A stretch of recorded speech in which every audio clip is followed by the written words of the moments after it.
update ko kayo mga langga sa tanim kong sili. Ayan o, ang ganda. Tinano ko lang dyan yung buto sa flat box. Muulan ngayon.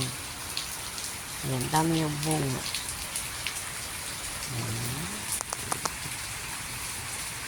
Walang imposible sa magaan na kamay para magkatanim ng sili. Ayan.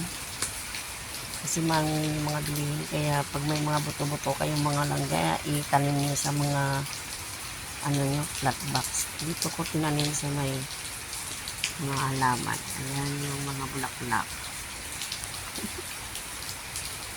Para nakakaiba. May bulaklak na, may sili pa. Ayan o. Dahil bulaklak niya ngayon. Ayan, dahil bulaklak. So, mahaba siya ng sili. Meron din kaming maliliit. Yung maliliit ay sobrang anghang. Yung labuyo.